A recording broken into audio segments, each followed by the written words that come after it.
줬다라는 것은 다른 사람들은 천불로 생각을 하는데 만불로 생각하는데 하나님은 우리를 억불로 생각한다 이런 거죠.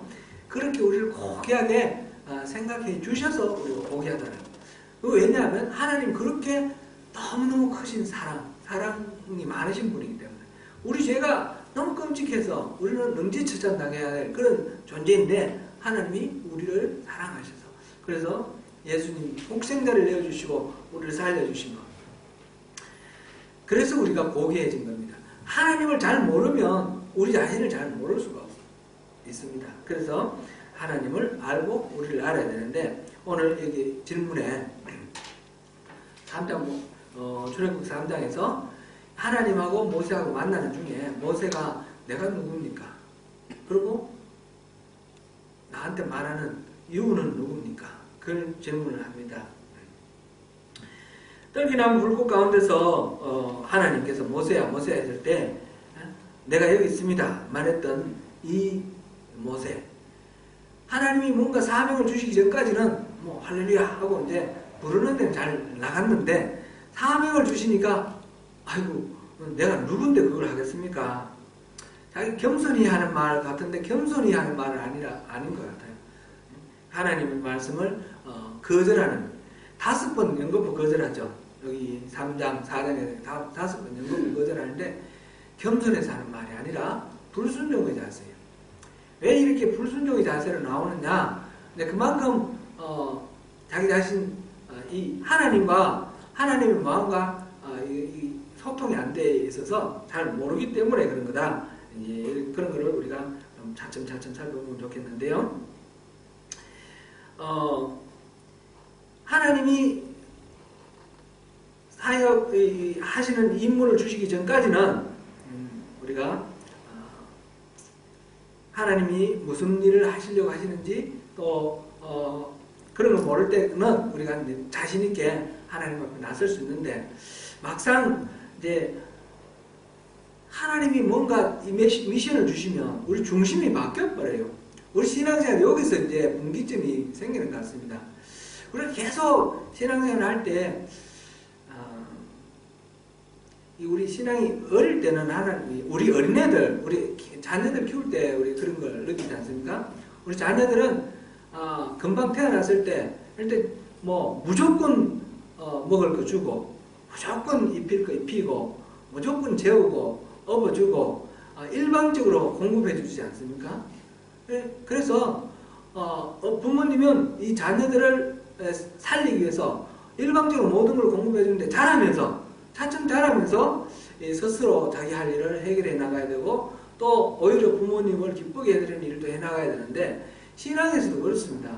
하나님께 처음 은혜 받고 하나님을 알게 되고 또 믿음을 갖게 되는 경우에는 하나님께 일방적으로 요구를 해도 하나님은 들어주셔요. 대개 들어주시고 그렇게 신앙생활이 지속돼도 큰 문제는 없습니다. 하나님 그걸 기뻐하셔요. 근데 매양 그렇게만 머물러 있으면 이게 안 되는 거죠. 이제 하나님이 어느 순간에 가서 이제 우리에게 할 일을 주셔요. 할 일을 주시는데 그렇게 되면 중심이 이때까지는 하나님 나를 위해서 존재하신 것 같았는데 이상하다. 왜 하나님 나를 위해 존재하지 아니하시지? 이런 혼란이 오는 거예요. 근데 여기서 모세가 이렇게 불순종으로 나오는 것은 자기 중심으로 있다가 이제 하나님 중심으로 이렇게 넘어가는 이 과도기에서 어려움을 겪는 이게 이제 도약이 이제 있게 되는 그런 상황입니다.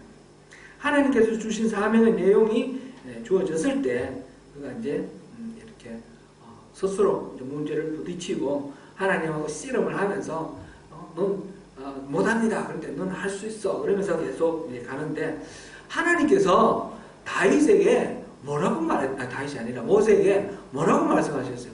내가 누구간데 그 일을 합니까? 그랬을 때 하나님이 뭐라고 하셨어요? 너는 모세야. 내가 이때까지 지켜준 모세야. 그렇게 하셨나요? 여기 하나님하고 모세하고 대화를 우리 잘 이해하면 좋겠습니다. 뭐라고 하셨어요? 11절 모세가 하나님께 이르되 내가 누구이기에 바로에게 가며 이스라엘 자손을 애굽에서 인도해 내리까 했더니 12절 하나님이 이르시되 내가 반드시 너와 함께 있으리라. 좀 이 말이 좀 이렇게 왔다 갔다 하는 말의 대화가 어때 자연스럽습니까? 내가 누굽니까? 그러면 넌 누구야? 이렇게 말씀하시는데 하나님은 그게 아니라 내가 너와 함께 하겠다 이렇게 말씀하셔요. 이게 무슨 의미입니까? 이게 무슨 뜻 같아요? 네가 누구든 상관없다는 뜻이에요. 그죠? 네가 누구든 상관없다. 내가 너와 함께 하면 된다. 이 말씀이에요. 모세는 내가 누군데 그걸 감당합니까? 나는 능력이 없습니다. 모세가 40년 동안 그 왕자 수업할 때 그때 기고만장했었는데 40년 동안 양치기 하면서 자기는 아무것도 아니라는 걸 깨달았지 않습니까? 그래서 나는 그거 할 자신이 없습니다. 내가 그때 40년 전에 그때 뭐 권세도 있고 뭔가 이렇게 좀 힘도 있을 때에 그때도 사람들이 내 말 안 들었는데 지금 가서 무슨 얘기한다고 사람들이 내 말 듣겠습니까? 내가 할 수 있는 일 하나도 없습니다. 내가 누군데 그 일을 합니까? 이렇게 이제 스스로를 낮추는데 하나님은 뭐 일단 그거는 자세가 올바른 거예요. 40년 동안 훈련받은 결과예요. 근데 하나님은 네가 누군지 그거에 대해서는 대답을 안 하셔요. 내가 너와 함께 하겠다. 모세가 누군지가 중요한 것이 아니라 하나님이 함께 하시는 것이 중요합니다. 참 이 하나님이 일하시는 방법 보면 이해가 안 될 때가 많이 있습니다. 왜 무슨 일을 하실 때에 하나님은 사람을 그렇게 동원을 하시죠? 하나님은 전능하시잖아요. 하나님은 무엇이든 다 하실 수 있잖아요. 그런데 꼭 사람을 부르셔요. 그래서 사람을 통해서 일을 하시려고 하셔요. 하나님은 사람이 이렇게 순종하고 따르지 않으면 그 일을 못 하시나요? 우리 지난번에 제가 이제 기도에 대해서 중보 기도에 대해서 말씀을 나눌 때에 그 말씀 나눴습니다. 엘리야의 기도 기억나십니까? 이 야고보서에 보면 엘리야는 우리와 같은 성정을 가진 사람이로되 그가 기도한 적 3년 6개월 동안 비가 내리지 아니하고 그가 다시 기도한 적 비가 내렸다 그랬습니다. 그러니까 엘리야가 엄청난 기도의 파워 이게 있는 것 같아요. 영역이 아주 그냥 대단한 것 같습니다. 그렇죠? 요즘 우리가 농담식으로 그런 말 하지 않습니까? 그분 기도빨 대단해. 그분 기도하면 다 돼. 뭐 이런 식으로 얘기를 하는데 기도빨이 이 엘리야의 기도빨이 어디서 나왔습니까? 11개 18장 보니까 엘리야 18장 1절에 나와요. 엘리야가 기도하기 전에 하나님이 비를 내리시기로 작정하시고 엘리야를 불러서 보내셔요. 그러니까 비를 내리는 것은 전적으로 하나님의 소관이에요. 그런데 그냥 비를 내려부시면 되지 왜 엘리야에게 기도를 하라고 하시죠? 이게 이제 우리 하나님의 신비예요. 이스라엘 백성들을 이집트에서 그냥 끌어내면 되실 거 아니에요. 꼭 모세가 필요할까요? 우리가 무슨 일을 할 때에 항상 우리가 이제 나를 향한 하나님의 계획을 알게 해달라고 그러고 나를 통해서 하신 일을 알게 해달라고 우리 기도를 하는데 여기에 우리가 한 가지 또 생각을 해야 될 부분이 있어요. 나를 위해서 하나님 계획하신 거 아니에요. 그러니까 하나님 계획하시는데 내가 동참하는 것입니다. 하나님은 내가 없어도 그 일은 하십니다. 내가 순종을 안 하면 다른 사람은 서실 거고 아무도 순종 안 하면 하나님 그냥 해버리셔도 되고 무에서 유를 창조하시는 분이 하나님이시니까 무슨 일이든 다 하십니다. 그런데 왜 사람을 부르시냐는 거죠. 왜 모세를 부르셨을까요? 이게 이제 우리가 하나님의 신비인데 하나님은 우리를 사랑하시는 것 같아요. 그래서 하나님 하신 일에 우리가 동참할 때 우리가 누리는 복을 하나님 혼자 독차지하고 싶지 않으신 것 같아요. 우리에게 나눠주고 싶으신 거예요. 그래서 어떤 일을 하시든지 사람을 부르십니다. 그래서 기도하게 하시든지 아니면 말하게 하시든지 행동하게 하시든지 그러면서 동참하게 하셔요. 예를 들어서 우리 교회에 어떤 성도님이 너무너무 가난해서 끼니를 못 잊는다. 이렇게 되면 하나님이 살게 해주실 수도 있었어요. 그런데 그렇게 안 하셔요. 어떻게 하셔요?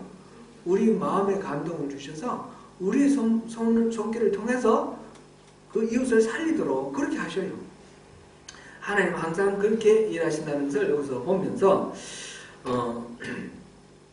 우리를 사랑하셔서 그 영광스러운 구원 역사에 우리를 끼워주시려고, 그래서 그 영광을 함께 나누시려고 우리를 너무너무 사랑하셔서 그렇게 은혜 베풀어 주신 주님. 그래서 우리가 뭔가 일을 할 때에 그 일을 할 수 있게 된 것에 대해서 우리가 감사를 해야 돼요. 뭐 교회에서 뭘 섬긴다든지 어떤 역할을 맡는다든지 할 때 이걸 일로 생각하고 짐으로 생각하면 너무 고통스럽지 않습니까? 또 어떤 분은 그래요. 이렇게 많이 해야지 복 받는다고. 봉사 많이 해야 복 많이 받는다고. 그 복 많이 받으려고 봉사를 하니까 얼마나 고달픕니까? 힘들죠. 때로는 막 속으로 막 천불이 나는데 그래도 복음 받아야 되니까. 이런 게 다 율법주의예요. 기복주의예요. 이거는 참된 신앙이 아닙니다.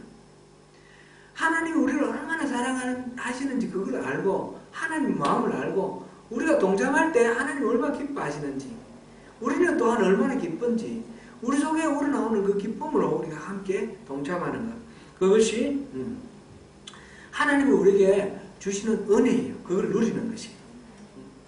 하나님께서 우리를 부르실 때에 우리의 자격이나 우리의 능력 이런 거 따지지 아니하시고 우리를 부르셔요. 근데 필수적인 조건 하나가 있어요. 부르실 때 필수적인 조건 한 가지. 그것은 하나님을 믿고 신뢰하는 사람, 하나님을 믿고 따르는 사람, 그 사람을 서셔요. 하나님을 거역하고 계속 반대하는 사람을 꺾어서 또 신뢰하게 만들죠. 어쨌든 신뢰해야지 하나님 하시는 일에 동참을 하게 되고 순종해야지 그 복을 누리게 되는 겁니다. 조건은 한 가지입니다. 우리의 능력이나 우리의 자격 이것이 아닙니다. 고린도전서 우리 잠깐 한번 보겠습니다. 고린도전서 1장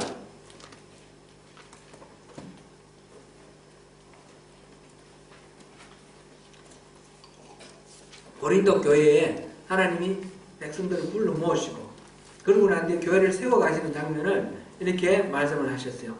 1장 26절부터 29절까지만 읽어보겠습니다. 같이 읽습니다. 시작. 형제들아 너희를 부르시는 보라. 육체를 따라 지혜를 따라 많지 아니하며 너간 자가 많지 아니하며 문벌 두고 자가 많지 아니하도다. 그러나 하나님께서 세상에 필요한 것들을 택하사 지혜 있는 자를 부끄럽게 하려 하시고 세상의 약한 것들을 택하사 강한 것들을 부끄럽게 하려 하시며 하나님께서 세상의 천한 것들과 멸시받는 것들과 없는 것들을 택하사 있는 것들을 피하려 하시며 아무 육체도 하나님 앞에서 자랑하지 못하게 하려 하십니다. 아멘. 자기가 가진 것이 많고 자기가 누리는 것이 많은 경우에는 오히려 하나님이 제시하시는 이 부르심에 응하기가 어려워져요. 그게 없는 사람일수록 더 순전하게 주님 앞에 나옵니다. 그래서 모세를 부르시는 이 장면 속에서 모세가 제가 누굽니까? 제가 누군데 그 일을 합니까? 그랬을 때 하나님이 너가 누구다라는 거 말씀 안 하시고 내가 너와 함께 하겠다. 이 말씀을 우리가 늘 기억해야 되겠습니다. 우리가 주님 앞에 설 때 언제나 내가 누구간데 이 일을 합니까가 아니라 하나님 동행해 주세요. 하나님만 계시면 우리는 모든 것들을 다 할 수 있습니다. 내게 능력 주시는 자 안에서 내가 모든 것을 할 수 있느니라. 이 고백이 우리의 고백, 그리스도인의 고백 아니겠습니까? 그래서 who am I? 나는 누구냐? 이 질문 속에서 답은 하나님하고 함께하는 사람, 하나님이 나를 동행해 주시는 사람, 이것이 핵심입니다. 이것이 어쩌면 이것이 우리가 주님 앞에서 전부 다 이렇게 말할 수 있겠습니다. 이렇게 답을 했을 때에 그 다음에 이제 모세가 아직 자신이 없어서 당신은 누굽니까? 그걸 물어봅니다.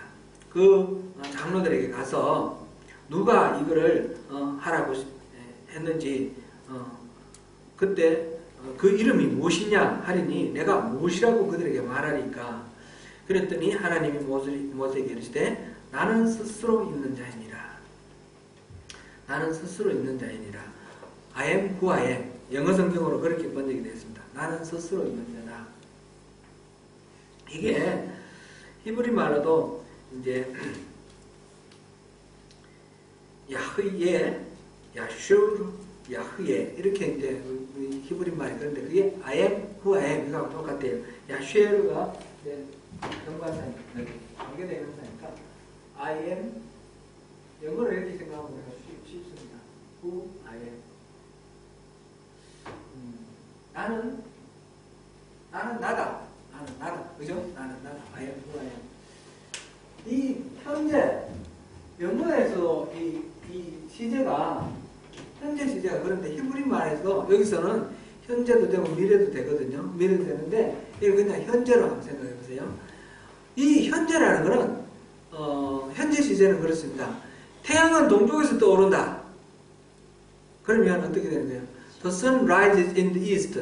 그러면 이거는 현재만 떠오르나요? 어제도 떠올랐고 내일도 떠오르는 불변의 진리를 말하는 거죠. 이 현재 시제라는 것은 시대에 상관없이 언제나 그럴 때 현재 시제를 쓰는 겁니다.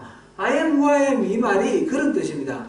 나는 과거에도 나였고 현재도 나고 미래도 나다. 나는 변함없는 불변의 존재 나다. 그리고 나는 누가 만든 누군가로부터 만들어진 나가 아니라 나는 스스로 존재하는 나다. 그런 의미입니다. 두 가지 의미를 포함했다. 이렇게 생각하면 좋겠습니다.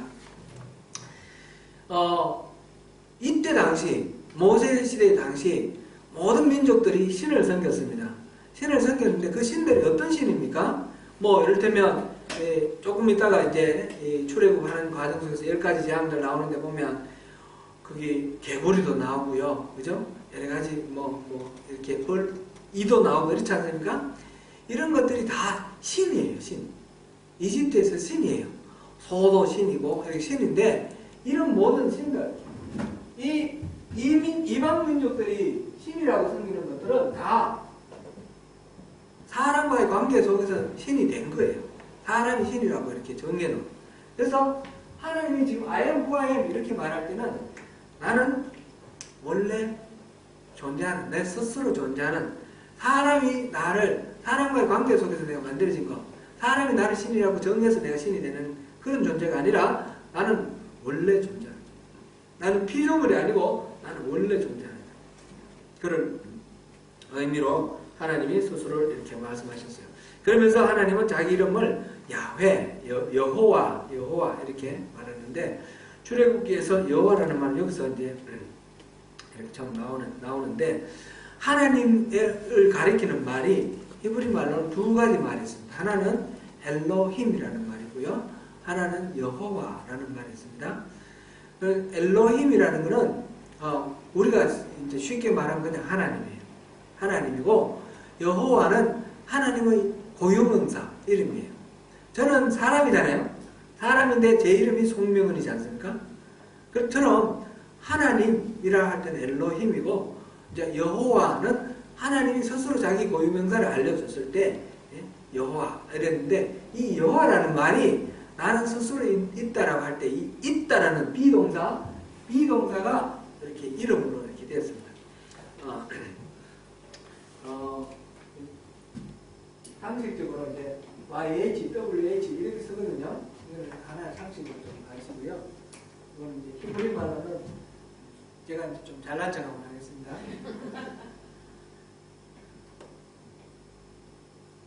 여기 이제 Y자고, 여기 H자고, 여기 W고, 여기 H예요.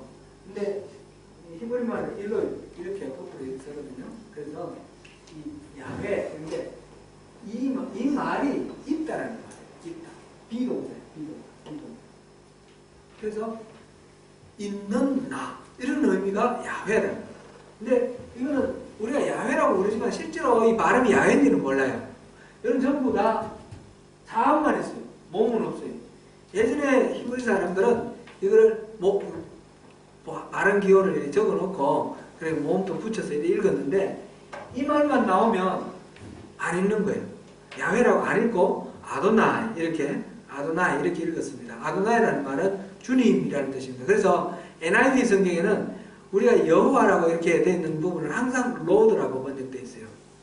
이 NIV는 그냥 히브리 사람들이 아도나이 불렀던 거 그거를 그저 로드라고 이렇게 해서 야훼라는 말이 NIV에는 안 나옵니다. 그런 식으로 이렇게 부르는 이름, 여호와라는 이름, 이것이 나는 스스로 있는 자다. 그 말이 고유명사로 이렇게 넘어갈 때 그렇게 되었습니다. 그래서 지금 두 가지를 소개를 하죠. 하나는 나는 스스로 있는 자다. 또 한 가지는 또 아브라함의 하나님, 이삭의 하나님, 야곱의 하나님 이렇게 말해요. 그죠? 아브라함과 이삭과 야곱 이스라엘의 조상들 아닙니까? 그죠? 조상들인데 아브라함이 하나님을 만날 때 아브라함은 하나님하고 구체적으로 동행하는 그런 만남 속에서 하나님을 섬겼던 사람입니다. 이삭도 마찬가지죠. 야곱도 마찬가지예요. 이스라엘 사람이 지금 하나님을 생각할 때는 막연한 어떤 신인데 그 막연한 신이 그 조상 때 아브라함, 이삭, 야곱 때는 그냥 일상적으로 하나님하고 동행했던 이 아브라함과 이삭과 야곱과 동행했던 그런 친밀한 신입니다. 그런 신으로 조상들에게 그런 신이었던 것처럼 지금 너희들에게 그런 존재로 다가오는 신이다. 아브라함의 하나님, 이삭의 하나님, 야곱의 하나님, 그리고 여러분들의 하나님. 그런 의미가 여기 들어있습니다. 그렇게 우리가 받아들이면 되겠습니다. 이제 우리가 믿는 하나님은 바로 이런 하나님. 누구 다른 믿음 좋은 사람, 박 권사님의 하나님, 아니면 김 목사님의 하나님, 이런 하나님이 아니라 나의 하나님. 나에게 구체적으로 다가와서 만나주시는 하나님. 그리고 죽은 자의 하나님이 아니라 예수님은 산 자의 하나님을 그랬어요. 그죠? 산 자의 하나님. 하나님은 나의 삶 속에서 구체적으로 개입하면서 함께 살아가는 그런 동행하시는 하나님. 그 하나님으로 스스로를 소개하고 계십니다. 그래서 나는 그런 불변의 존재고 스스로 있는 존재고 그리고 우리와 동행하는 그런 하나님이시다. 그러니까 하나님께서 자기를 소개하십니다. 우리가 믿는 하나님은 이런 분이다 라는 것.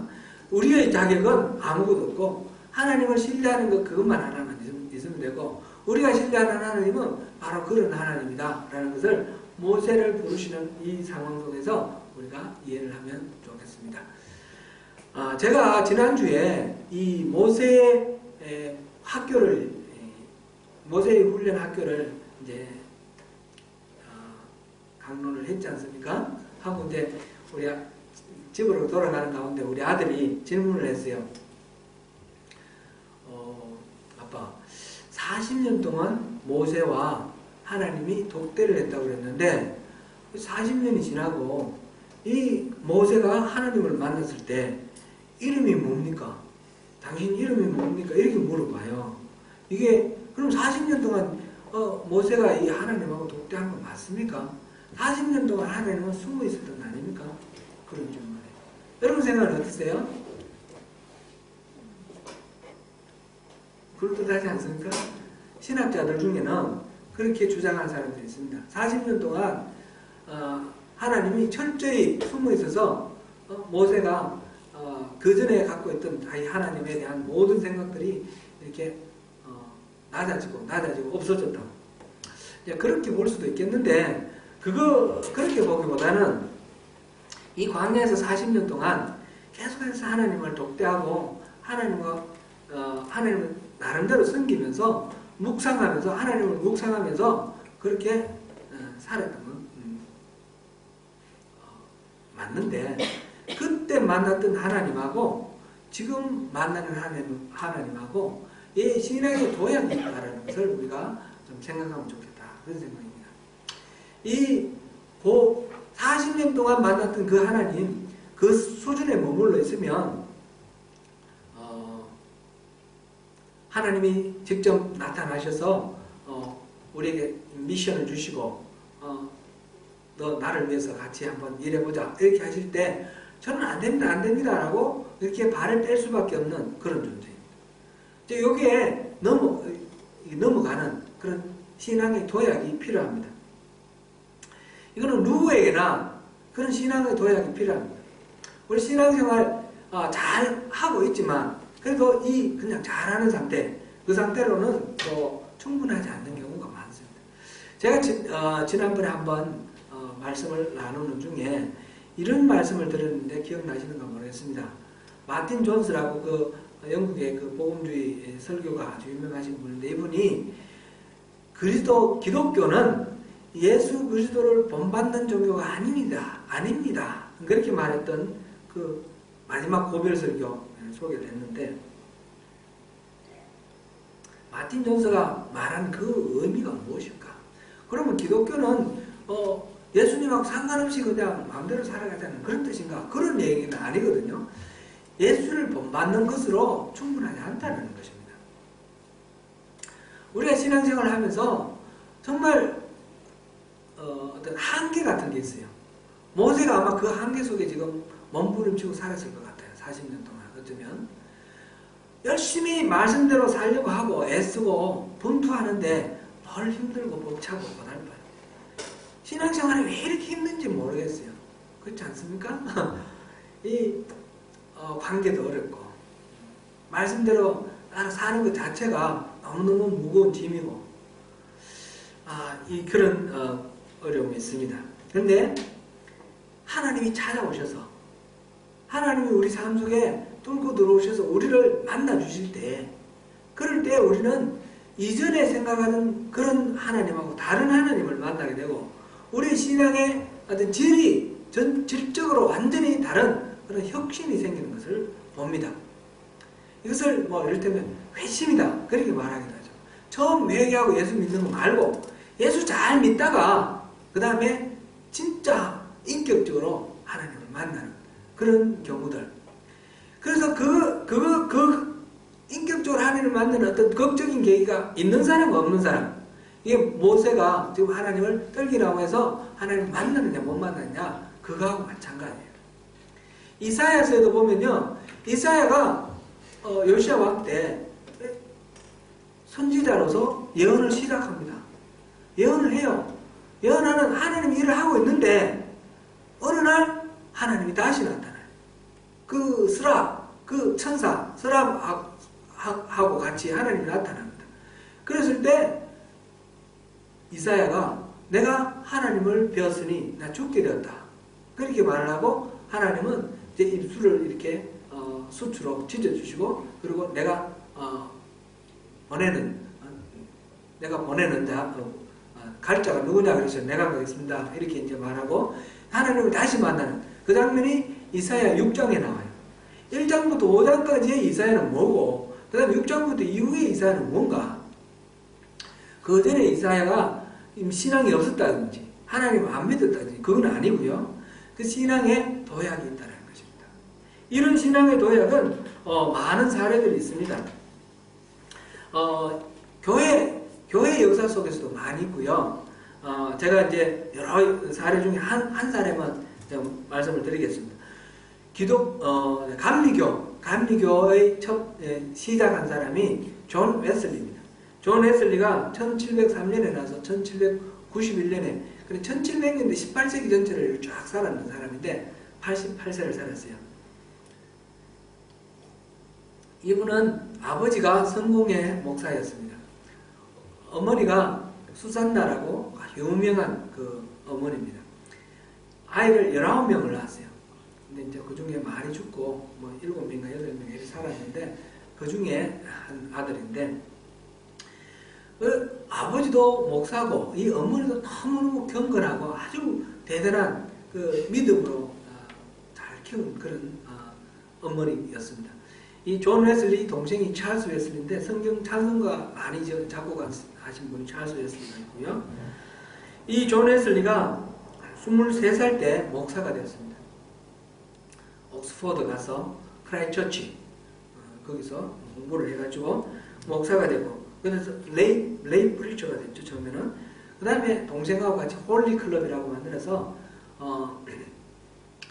열심히, 그냥 단순히 도덕적이나 성경에 나오는 율법을 지키는 것이 아니라 하나님과 깊은 교제를 하기 위해서 경건 생활을 열심히 했습니다.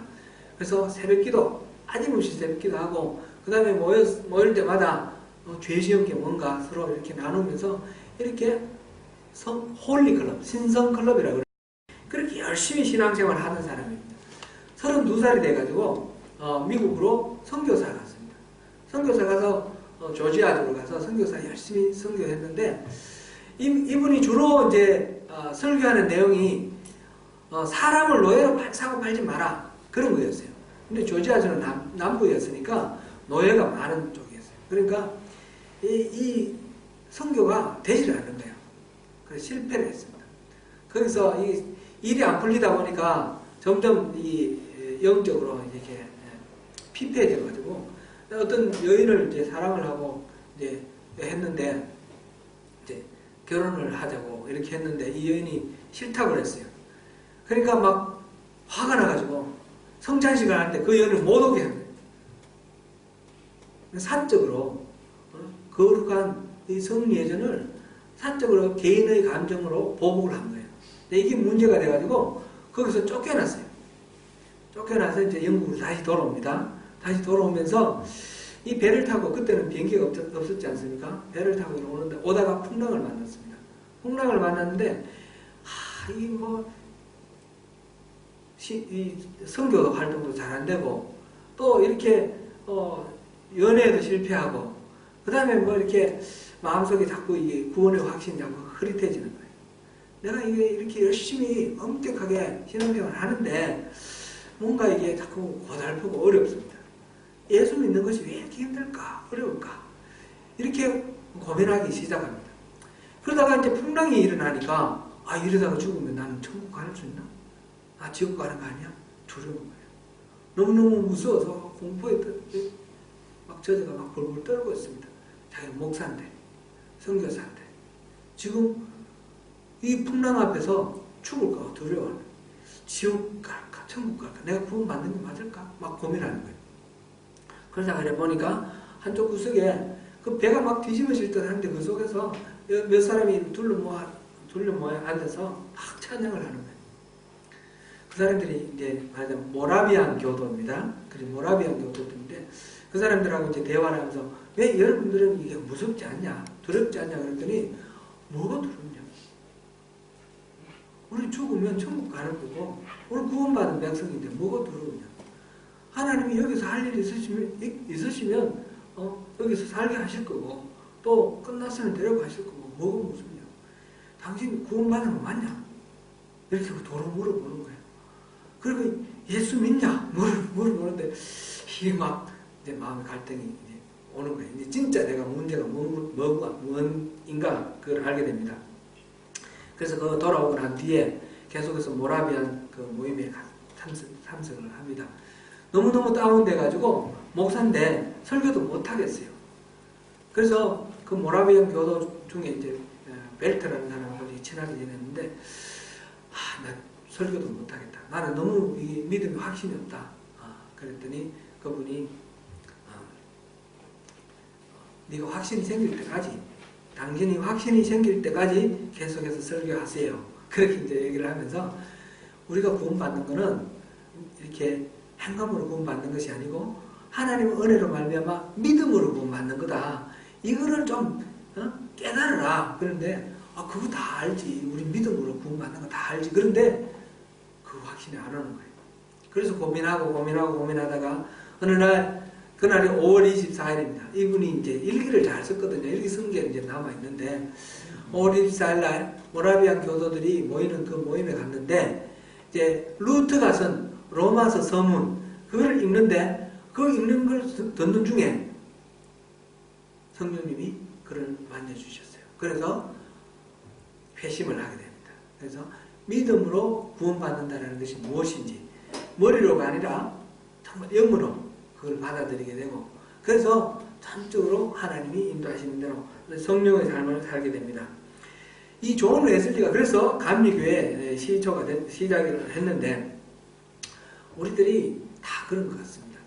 우리가 성경을 이렇게 보고 성경 공부하고 배워서 지식으로 이렇게 아는 이 신앙으로는 그 자체가 뭐 잘못된 거 아니고 하나님 믿는 믿음이 있지만은 그러나 언제든지 흔들릴 수도 있고 또 불안해질 수도 있고 그리고 하나님이 뭔가 일을 맡기실 때 그것이 기쁨으로 달아오기 어렵고 짐으로 달아오고 신앙생활이 이렇게 무거운 짐처럼 느껴지는 그런 경우들이 많습니다. 그래서 우리 모두에게 신앙의 도약이 필요합니다. 하나님과 이게 친밀한 그런 개인적인 인격적인 그런 만남이 우리에게 필요합니다. 그런 만남을 겪어야지 그래야지 그걸 통과해야지 우리가 신앙이 도약을 하게 되고 신앙이 기쁨으로 우리 하나님 주시는 평강과 기쁨을 마음껏 누리는 그런 성숙된 신앙으로 넘어갑니다. 그렇지 않으면 그 이전에서는 우리가 이건 이렇게 해야 돼. 저건 저렇게 해야 돼. 그래서 율법주의로 안 가려고 해도 율법주의로 빠지고 사람들을 늘 보고 평가를 합니다. 저 사람 왜 신앙이 저럴까? 내 사람 왜 저렇지? 판단이 되고 정죄가 되고 그리고 자기 자신을 돌아보면 어떻습니까? 자기 자신은 항상 잘합니까? 아니잖아요. 잘하면 나는 그래도 말씀대로 살았어. 이러면 어떻게 되나요? 교만해지는 거예요. 그게 아니면 자기 속에 있는 그 죄들 들어보고 그 다음에 실수하는 것을 들여다보면 어떻게 되나요? 죄책감에 빠지는 겁니다. 우월감에 빠지거나 죄책감에 빠지거나 둘 다 아닌 거잖아요. 둘 다 이거는 바른 신앙이 아니지 않습니까? 하나님 그걸 우리에게 원하시는 것이 아닙니다. 하나님과 우리와의 관계는 여러 가지로 유비를 하죠. 왕과 신하, 주인과 종, 그리고 동시에 아버지와 아들, 그리고 친구. 이 하나의 관계, 우리가 주님 하면서 주님이 우리에게 명령하시는 대로 복종하는 그런 관계만 있는 것이 아니라 우리와 늘 함께 모든 것을 같이 공유하는 가족, 친구, 그런 하나님의 우리에게 허락하시는 관계가 있는데 이거를 누리지 못한다는 것입니다. 인격적인 관계, 친밀한 관계. 제가 계속해서 신앙은 하나님과의 친밀한 관계가 핵심이다. 그게 신앙의 본질이다. 이런 말씀을 계속해서 반복해서 드립니다. 이것을 이루시기 바랍니다.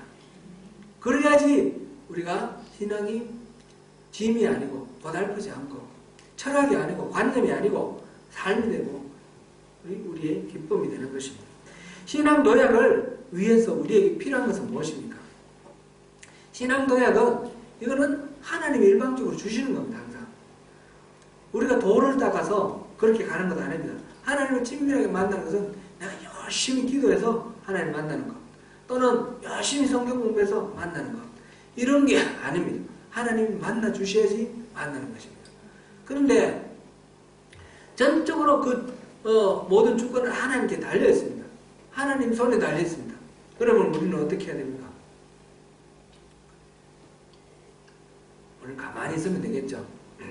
이제 여기에 조금 어려움이 있습니다. 한국교회에서 제가 좀 어려움을 느끼는 문제를 느끼는 그런 한 흐름이 있는데 이게 이제 개혁주의입니다. 제일 무서운 한국교회에서 제일 무서운 사람들이 개혁주의예요. 이 개혁주의가 이 율법주의를 배격하는 그런 것이 너무 강해가지고 인간의 모든 활동, 모든 노력, 모든 태도 이런 거 다 필요 없다라고 하는 것입니다. 하나님이 전적으로 모든 것들을 하시기 때문에 우리는 가만히 있으면 된다. 그래서 내가 노력하고 내가 기도하고 이러면 그건 인본주의야. 이렇게 말하는 거예요. 그럴까요? 예, 그렇게 생각하면 오해입니다. 하나님은 전적으로 하나님이 알아서 주권적으로 하시겠지만 그러나 하나님이 아무에게나 그렇게 하시면 아니하셔요. 모세를 부르실 때 아무나 부르지 아니하시고 모세를 부르셨어요. 모세가 그렇게 낮아져 있고 하나님이 말씀하실 때 순종할 하나님 전적으로 신뢰할 수밖에 없는 그런 상황에 놓여 있었기 때문에 모세를 선택하셨어요. 아주 고린도 전서에 아까 나왔듯이 그렇게 약하고 가진 것 없는 사람, 스스로 경배한 사람, 그래서 하나님 부르실 때 할렐루야 아멘 하면서 나올 수 있는 사람, 그런 사람을 부르시는 거예요. 우리가 하나님이 절대적으로 모든 것들을 하시고 하나님 하실 수도 있고 안 하실 수도 있고 그건 하나님께 달려있지만 우리가 하나님 앞에 설 때는 겸비함으로 주님을 앞에 나가야 되는 것입니다. 겸손함. 그리고 전심으로 주님의 은혜를 구해야 됩니다. 신명기 4장 29절을 우리 한번 보겠습니다. 신명기 4장 29절.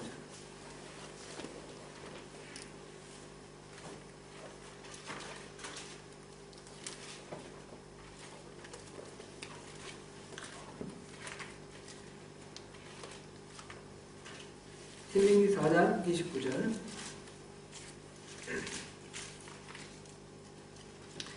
이게 이제 모세의 마지막 설교인데 여러분들이 이제 가나안 땅에 들어가서 하나님을 잘 섬기라. 그런데 여러분들이 만약 하나님을 잘못 섬기고 부패해서 우상 숭배하면 여러분들이 그 가나안 땅에서 쫓겨날 것이다. 그 얘기를 하시면서 그때에 그 흩어진 그 속에서 29절 같이 읽습니다. 시작. 그러나 내가 거기서 내 하나님 여호와를 찾게 되리니 만일 마음을 다하고 뜻을 다하여 그를 찾으면 만나리라. 그렇게 징계받고 벌받은 상태에서 그냥 그대로 주저앉아 있지 말고 마음을 다하고 뜻을 다하여 하나님을 찾으라. 그러면 하나님이 너희들 만나줄 것이다. 모든 걸 회복해 주실 것이다 라는 말씀입니다. 한 군데만 더 보겠습니다. 이거는 성경 전체 처음부터 끝까지 다 나오는 말씀인데 예레미야서 한번 보겠습니다. 예레미야서 29장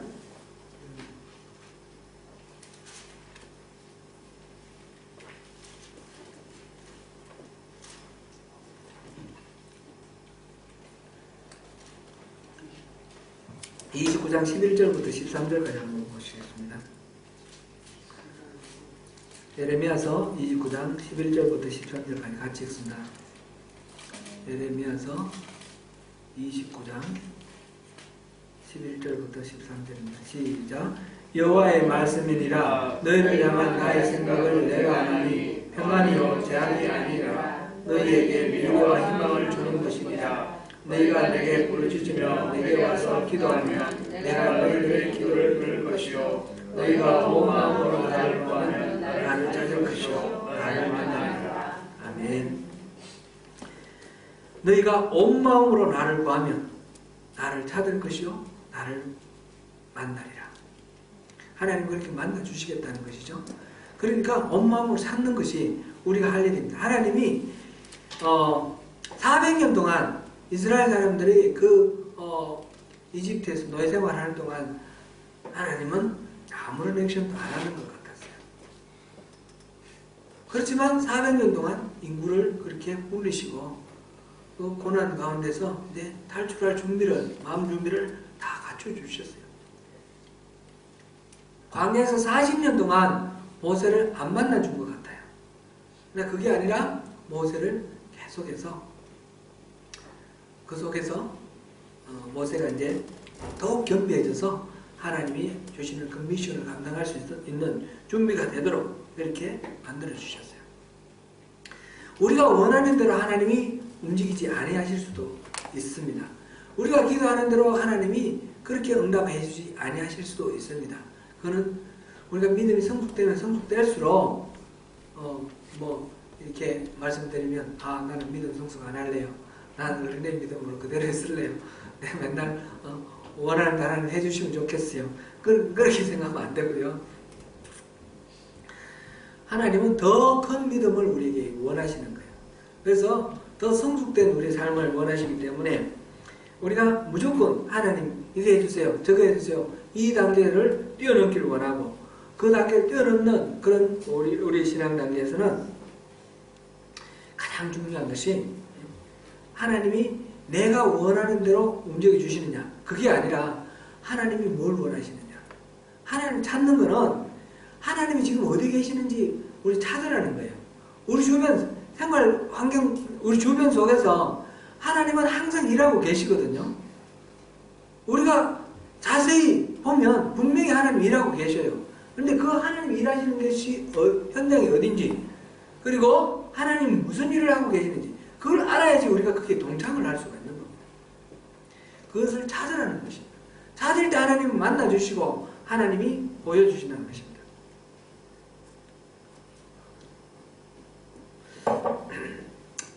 제가 처음 29살 때 교회를 나갔습니다. 그 이전에도 교회 간 적은 있지만 본격적으로 내 이제부터 교회 다닌다, 예수 믿는다 이렇게 결심을 하고 나간 게 29살 때 그 송구 영신 예배 때부터 나갔습니다. 그리고 이제 1년 후에 결혼하고 이제 1년 후에 아기 낳고, 그러니까 처음 교회 나간 지 2년 만에 아기가 났어요. 아직까지 신앙이 이렇게 없죠. 근데 그때는 제가 기도를 할 때 전에 한번 말씀 드렸나요? 제가 이제 저를 노출하는 걸 좋아해가지고 그때 기도할 때는 어떻게 기도했냐면 인류의 공연과 조국의 민주화를 위해서 기도했습니다. 이렇게 사람들이 막 우리 아들 뭐 잘 되게 해달라고, 우리 남편 잘 되게 해달라고 막 그런 기도하는 거 들으면 막 스물스물 뭐 벌레가 기는 것 같고 이상했어요. 참 무슨 미신, 교회 와서 저렇게 미신적으로 저렇게 하냐고, 기도하냐고. 그러면서 저는 아주 고고하게 하나님, 이 세상에 전쟁이 없게 해주세요. 가난해서 굶주리는 자가 없게 해주세요. 우리 조국의 민주화가 이루어지게 해주세요. 사람과 사람 사이에 억압과 핍박이 없게 해주세요. 막 그랬는데 우리 초롱이가 태어나서 5주 됐는데 아픈 거예요. 이 탈장이 생겼어요. 탈장인데 이 장이 이렇게 삐어져 나오는 거지 않습니까? 장이 삐어져 나오는데, 그래서 이제 병원에 가서 이제 수술을 하는데 이 수술은 굉장히 간단합니다. 한 10분 정도, 15분 정도 걸릴 겁니다. 그러면서 여기 사인해 주세요. 동의서 써주세요. 그래서 동의서 쓰려고 그러고 보니까 수술 도중에 잘못돼도 책임을 묻지 않는다, 그런 내용이 되어 있어요. 이게 무슨 소리냐고, 간단하게 15분 하면 끝난다고 그렇게 말해놓고 이게 무슨 소리냐고 그랬더니 애가 지금 5주밖에 안 됐는데 이 간단하게라서 전신 마취를 해야 되는데 못 깨어날 수도 있다는 거예요. 그 말 듣고 나니까 하늘이 오래지더라고요. 그래서 이 아이를 수술실에 보내놓고 실제로 회복실로 나오는 데까지 한 1시간 걸린 것 같아요. 15분 걸린다 그랬는데 한 1시간 정도 걸렸어요. 그 1시간 동안 결사적으로 기도를 했습니다. 제가 결사적으로 온몸이 막 떨리더라고요. 떨리고 땀이 펄펄 나고 그러면서 막 기도를 했네요. 막 울면서 막 하나님, 제가 잘못했습니다.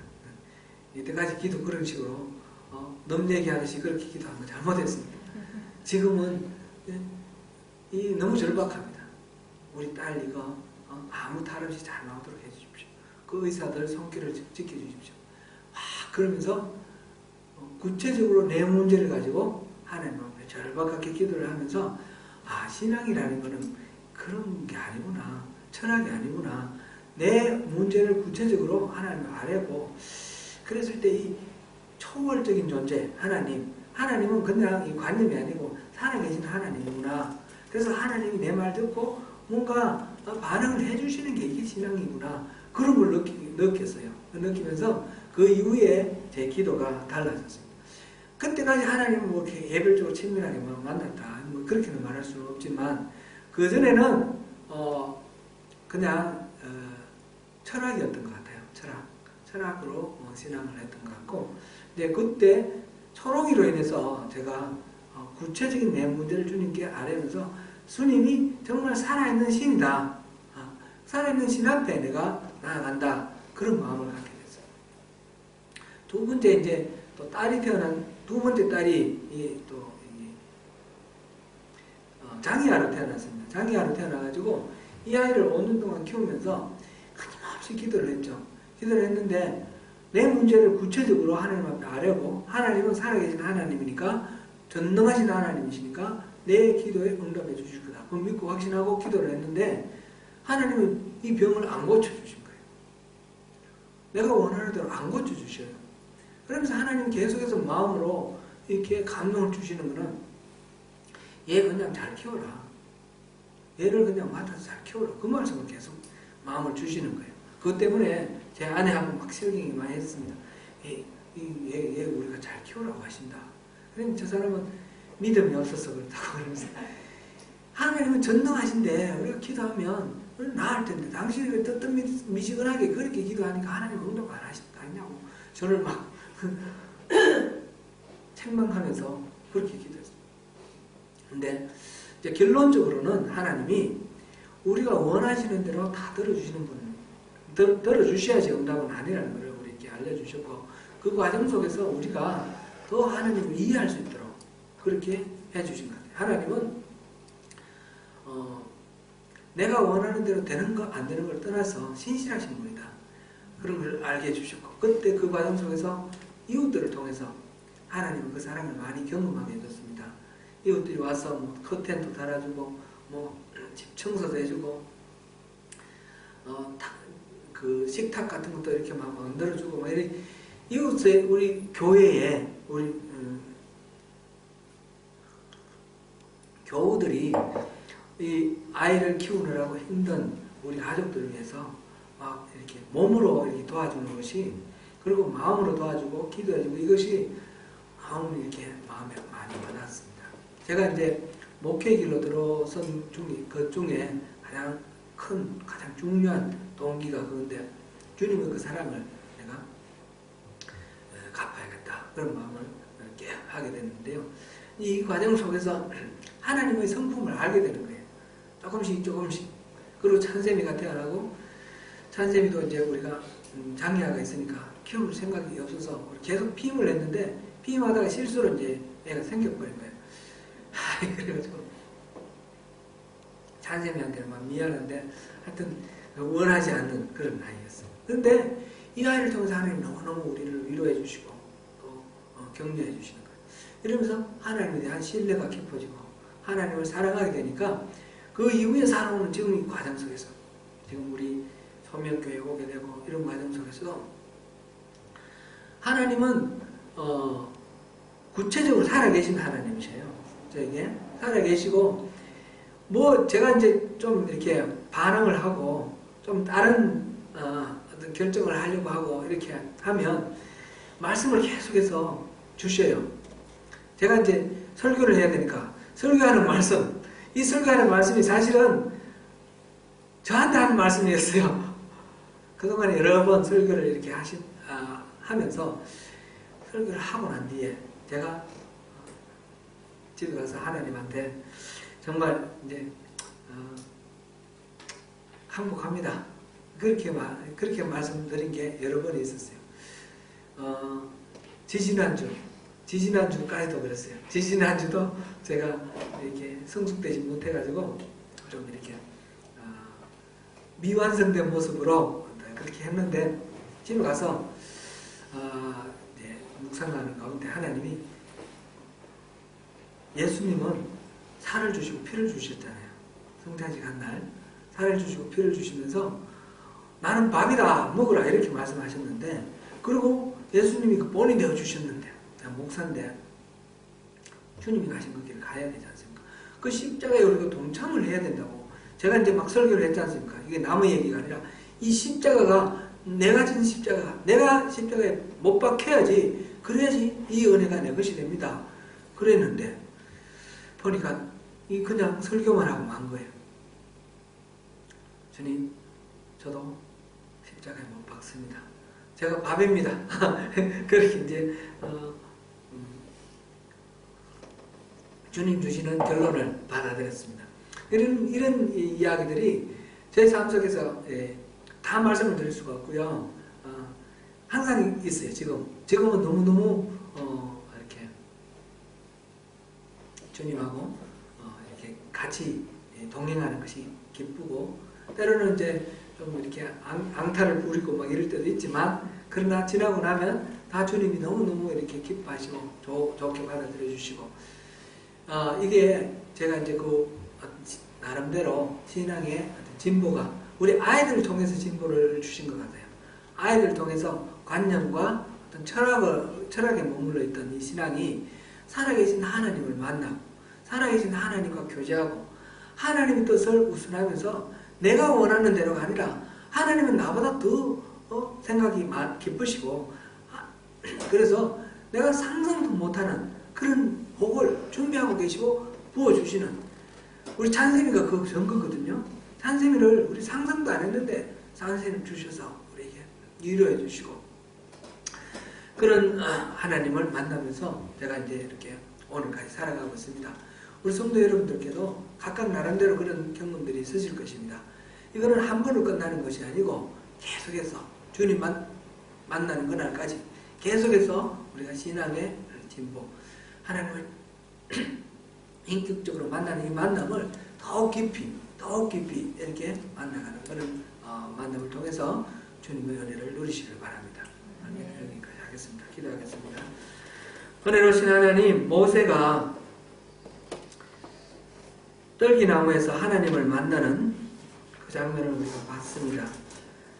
모세가 어려서 그 유아기에 엄마로부터 하나님을 배웠고 알았고 40년 동안 궁중생활하면서 그 궁중에서 배운 것보다도 하나님을 섬기고 하나님 뜻대로 사는 것을 우선된 가치로 그렇게 살았습니다.